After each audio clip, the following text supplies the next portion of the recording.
大家好，我是来自起校实验室的范雪伦。今天想和大家聊聊为什么我会选择给家人准备冷便当，并分享如何使用市售的半成品制作创意主菜。冷便当需要当天早晨制作后放凉装盒，每次做的时候全家都还在熟睡，只有一只爱自己睡在客厅的狗狗静静的陪伴。今天一样也用玉子烧锅，一锅到底，少量制作比较快。这天我准备的比较丰盛，打算快速制作韭菜花枝虾饼，顺便煎几只虾、几样蔬菜，玉子烧也顺便做一下。台湾习惯用蒸或是微波来复热便当，这个过程比较容易产生杂味、油脂氧化与营养流失。我是在体验过日本车站贩售的冷便当后，发现透过食材的选择和调味，制作出本来就能冷食的料理是很好的带便当方式。即使是海鲜，透过调味或是煎炸等处理方式，放凉后搭配保冰袋，放到中午都还可以保用新鲜风味。这是冷冻的凤尾虾，约150公克。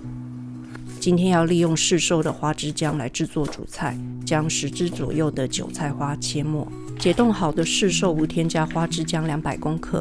调味可以想象就像是火锅中可以吃到的花枝姜，直接吃口味清淡，沾酱也没问题。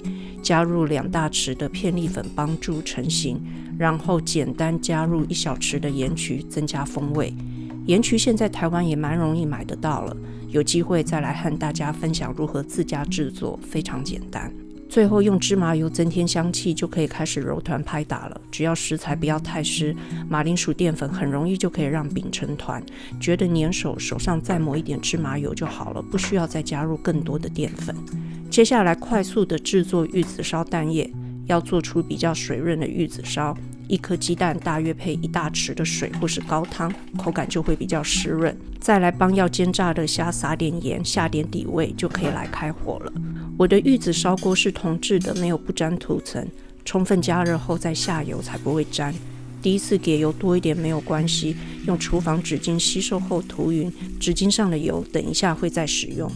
第一层的蛋液下去后，小火均匀的煎，有大泡泡的话可以戳破，让蛋液流下去。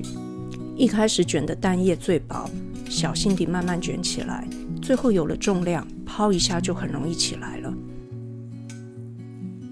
然后把蛋卷推到锅子的上方，用厨房纸巾补油。第二次倒蛋液的时候，记得要把蛋卷抬起来，让蛋液流到蛋卷的下方。接下来就是一直重复这个过程，多练习就有机会多精进。真的运气不好没弄好没关系，把漂亮的地方切出来，没有人会知道的。完成后去旁边休息放凉。再来煎我们的花枝鲜虾韭菜饼，剩下4个记得拿去冷冻保存。煎到金黄后翻面，此时应该能够闻到香气。接下来我们就来确定两面都有充分上色，然后加入适量的水，焖蒸约3分钟左右，确保虾饼充分熟透。最后加入适量的日式香菇酱油或是薄盐酱油，大火烧出酱色。这样主菜就完成了，一样去旁边休息放凉。最后我们来把虾子与蔬菜快速的煎一煎。你可以选择看要不要沾一点片栗粉来增加虾子的口感，不沾也完全没有关系，虾子本身就很好吃了。中火把虾子煎出香气，淀粉也固定之后再来翻面。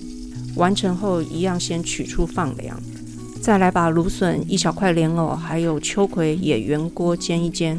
趁虾子还热热的时候撒上一点海盐，还有喜欢的意式香料，咸度会比较均匀，香气也会更好。蔬菜很快也完成了，一样的方式调味就可以进入组装阶段了。我听过不少人和我说，小孩真好命，有这样的登山便当。但对我来说，料理和健康管理本来就是我的兴趣，并不觉得有特别多做了什么。付出最困难的其实是在对方的需求与自己的喜好与方便之间找到平衡。比如说今天的便当，小孩其实有抱怨，放了一大堆的虾，还有他不爱吃的秋葵。自己觉得做得好，别人却必须硬吃才吃得完，这是不开心也没有办法改变的事情。生活很忙碌，但如果有机会接受到对方的回馈，只要愿意记起来，就算一时三刻无法改变现状，未来也才有机会真正付出对方所需。这是过去一整年来我做的第12个登山便当。那时我并不知道，像这样有我们家哥哥静静陪伴的清晨会是最后一次。共处的时光是有期限的，而我们永远不知道那总量会是多少。不管生活有多忙多纷乱，希望我们都还能记得稍微停下来，思考怎么能让自己的付出起到真正的实质意义。希望大家喜欢今天的内容。我是来自起笑实验室的范雪伦，希望每一天你与你所爱的都能吃得很好。我们下次见。